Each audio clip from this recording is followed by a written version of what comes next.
মানব, আমাদের আদি পিতা আদম নবী আলাইহিস সালাতু ওয়াস সালাম, আমাদের আদি মাতা মা হাওয়া আলাইহিস সালাতু ওয়াস সালাম। এই আদম এবং হাওয়া আমাদের আব্বা এবং আম্মা, এই দুইজনার জোড়ায় জোড়ায় আল্লাহ তাআলা সন্তান দান করতেন। প্রতি বছরে বছরে 2টা করে সন্তান দিতেন, এক গর্ভে এক ডেলিভারিতে। একই পেটের মধ্যে আল্লাহ তাআলা 2টা সন্তান দান করতেন আম্মা জান হাওয়া আলাইহিস সালামকে। একটা হলো ছেলে সন্তান আর একটা হলো মেয়ে সন্তান। কিন্তু বংশ বৃদ্ধি করার জন্য কি করা লাগে? বিবাহ বন্ধনে আবদ্ধ হওয়া লাগে। কিন্তু ভাই বোনে কখনো বিয়ে হয় না। আল্লাহ পাক রব্বুল আলামিন আদম আলাইহিস সালামের শরীয়তে একটা শরীয়ত নির্ধারণ করে দিলেন। আদম নবীর শরীয়তে এটাকে করে দিলেন যে এই বছরে যেই ছেলে আর সন্তান জন্ম নিল, দ্বিতীয় বছরে যেই সন্তান আর যেই ছেলে আর মেয়ে জন্ম নিল, এরা আপন না। বলে একই বছরে একই পেটের ভিতরে যেই ছেলে মেয়ে জন্ম নিল, ওই ছেলে আর মেয়ে হইল আপন বোন। দ্বিতীয় বছরের ছেলে আর মেয়ে আপন না। আদম নবীর শরীয়তে জায়েজ করে দিলেন আল্লাহ, প্রথম বছরের ছেলের সঙ্গে দ্বিতীয় বছরের মেয়ে, প্রথম বছরের মেয়ের সঙ্গে দ্বিতীয় বছরের ছেলের বিবাহ হবে। বিবাহ হইলে পরে বিবাহের মাধ্যমে এই বংশ বৃদ্ধি হতে থাকবে। এরকমভাবে হতেই থাকলো। আদম নবী আলাইহিস সালামের প্রথম বছরের একটা সন্তান, তার নাম হলো কাবিল। আর দ্বিতীয় বছরের এক সন্তান, তার নাম হলো হাবিল। আর প্রথম বছরের সন্তান যেই কাবিল, তার একটা বোন প্রথম সুন্দরী, তার নাম হলো আকলিমা। এই আকলিমা হলো সুন্দর কাবিলের বোন। আর হাবিলের বোন ছিল একটু অসুন্দর, কম সুন্দর। আল্লাহর বিধান আদম নবীর শরীয়তে এটা নির্ধারণ করে দিলেন যে প্রথম বছরের ছেলের সঙ্গে দ্বিতীয় বছরের মেয়ের বিয়া, দ্বিতীয় বছরের মেয়ের সঙ্গে প্রথম বছরের ছেলের বিয়া। এই অনুযায়ী, এই শরীয়ত অনুযায়ী হাবিলের বোনের সঙ্গে কাবিলের বিয়া, কাবিলের বোনের সঙ্গে হাবিলের বিয়া। অর্থাৎ হাবিলের সঙ্গে যেই মেয়ে জন্মগ্রহণ করেছেন, ওই মেয়ে কাবিলের সঙ্গে বিয়ে হবে। কাবিলের সাথে একই পেটে যেই মেয়ে জন্মগ্রহণ করেছেন, ওই মেয়ের বিয়ে হাবিলের সঙ্গে হবে।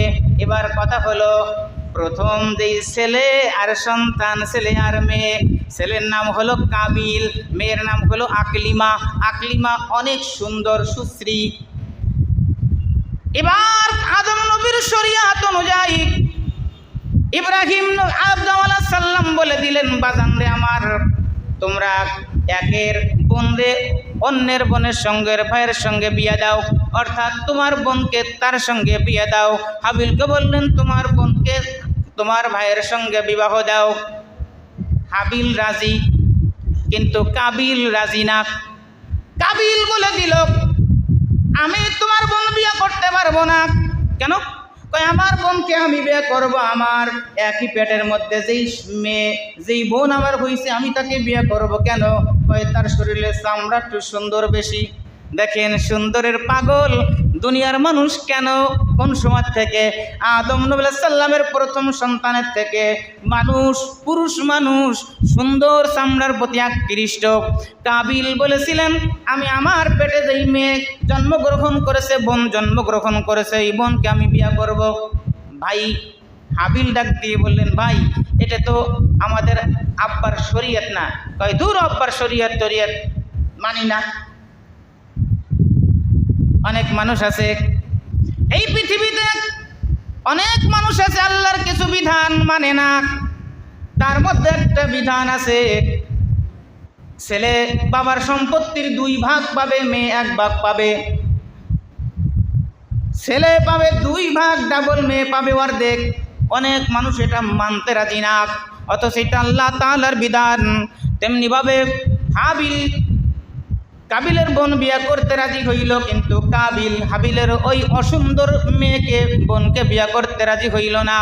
কাবিল বলল, আমি আমার বোনকে বিয়ে করব কারণ সে সুন্দরী।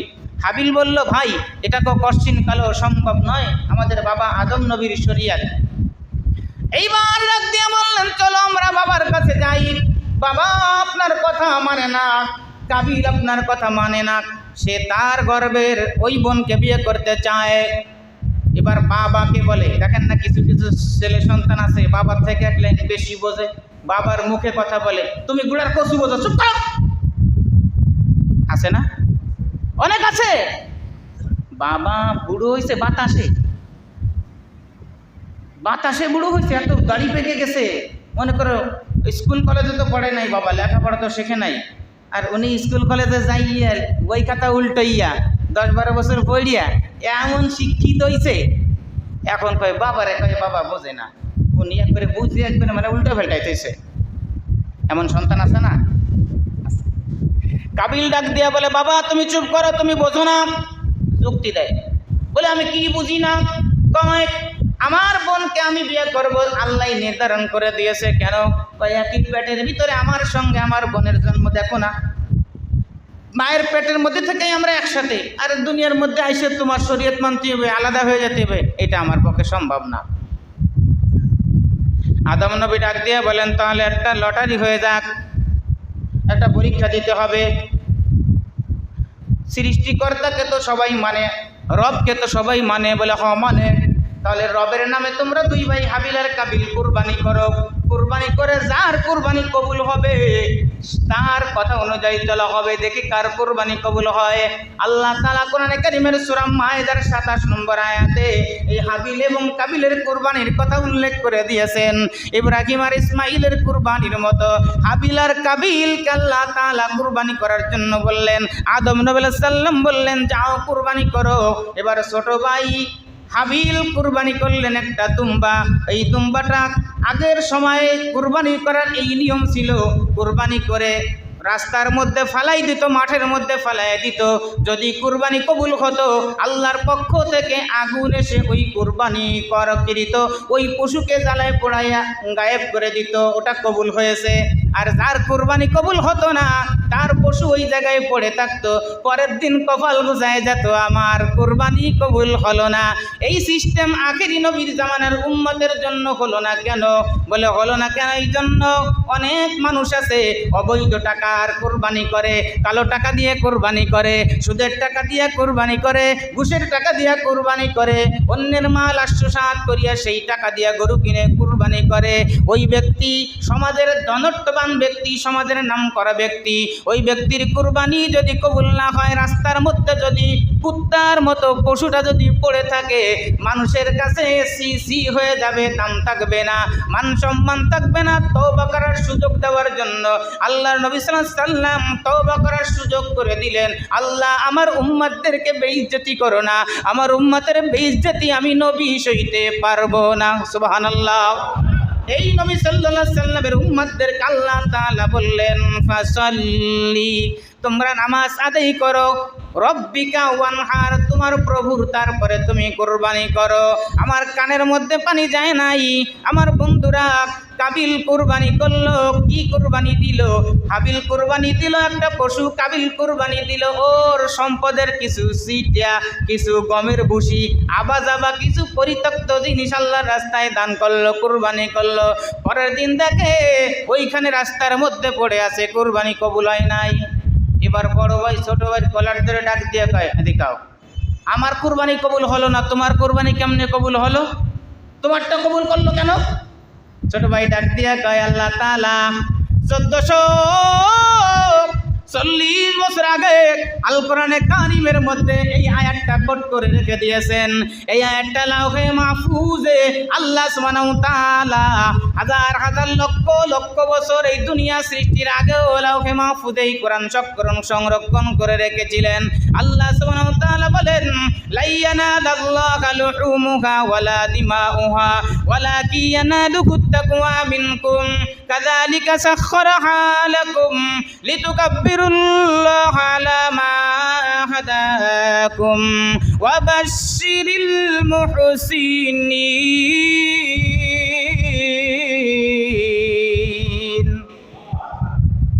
কাবিল ডাক দিয়া কয়, ভাই কাবিল, তোমার কুরবানি কবুল হলো না আর আমার কুরবানি কবুল হলো। কারণটা হলো একটা, কারণ হইল একটা, সেই কারণ হলো আল্লাহ তাআলার যিনি খুশি করেন, আল্লাহ তাআলার যিনি গুণগান করেন, আল্লাহ তাআলার যিনি উপাসনা করেন, অর্থাৎ যার মধ্যে খোদাভীতি আছে, যার মধ্যে আল্লাহর ভয় আছে, যার মধ্যে আল্লাহর তাকওয়া আছে, ওই ব্যক্তির কেবলমাত্র কুরবানি কবুল হয়।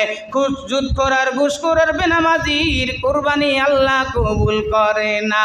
হাবিল ডাক দেয়া কয়, ভাই রে, আমি তো আমার বাবার শরীয়ত মানছি, আমি তো আমার রবের হুকুম পালন করছি, তুমি তো রবের হুকুমও পালন করো নাই, আমার বাবা আদম নবীর শরীয়তও তুমি মানো নাই, এই জন্য তোমার কোরবানি কবুল হয় নাই।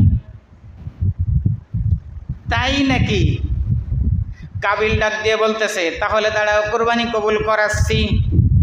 এইবার মাথার মধ্যে শয়তানের এমন একটা ইনজেকশন পুশ করেছে কাবিলের মাথার মধ্যে। কাবিল ডাক দিয়ে কয়, দাঁড়াও, তোমার আমি খাইছি, আমার সাথে পাল্লা আছে না, কত লিডার আছে, কত বড় মাস্তান আছে, যদি পানের থেকে চুন খসে যায় তাহলে রাতের বেলা চিন্তা করে ওর হালার আমি কালকে খাইছি, ওরে আমি খাইছি, ওরে ট্যাবলেট খাওয়াবো, রাত্রে ক্যাপসুল খাওয়াবো। জানেন না, বন্দুকের গুলিরে ক্যাপসুল কয়, ট্যাবলেট কয়, তাই ওরে আমি কালকে ক্যাপসুল খাওয়াই দেবো, ট্যাবলেট খাওয়াই দিব।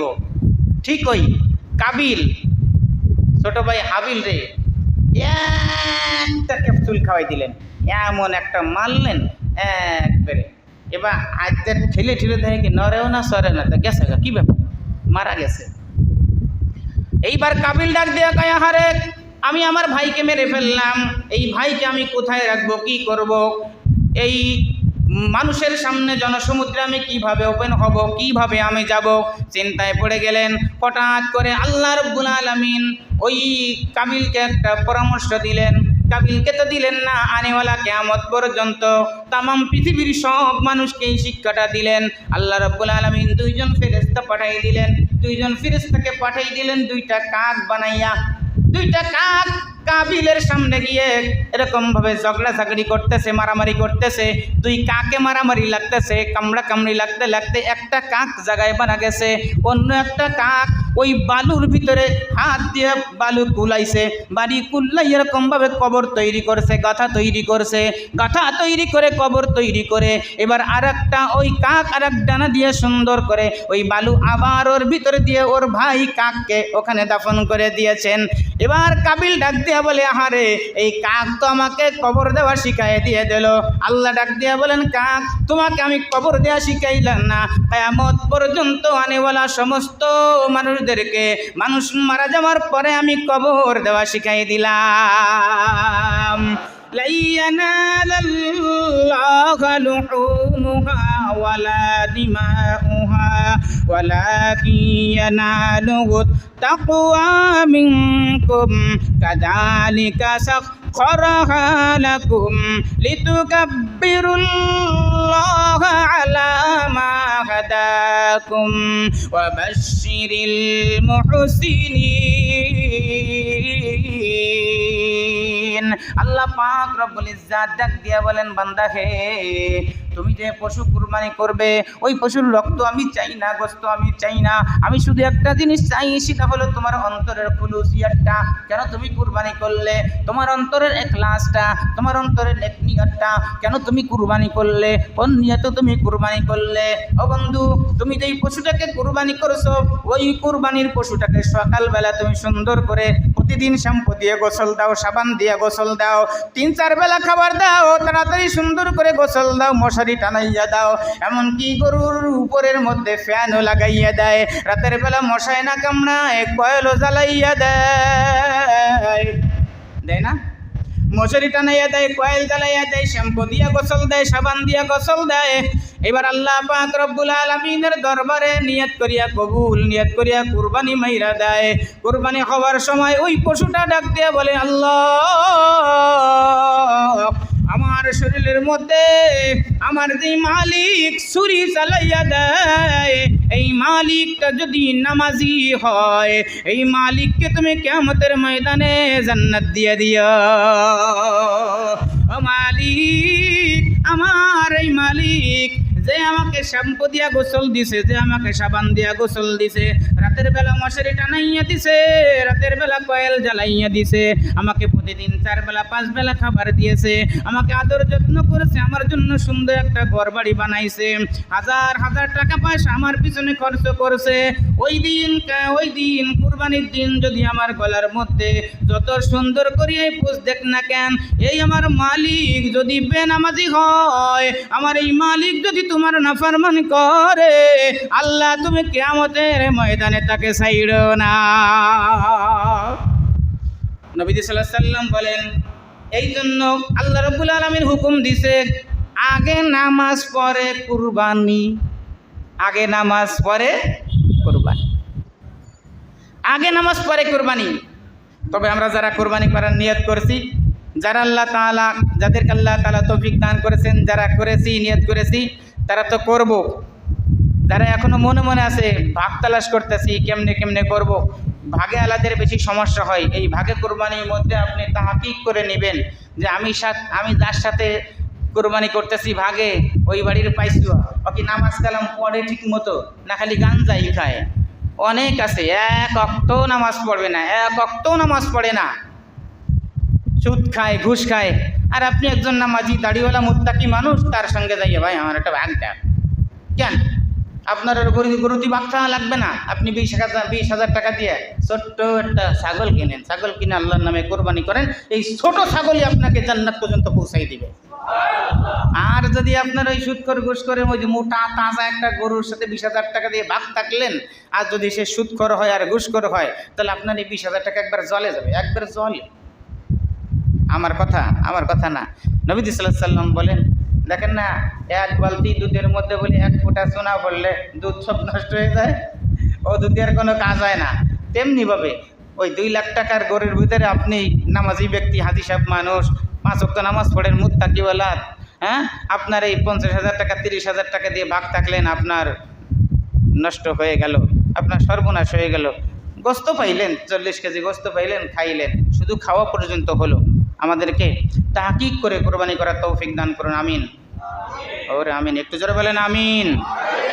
আল্লাহ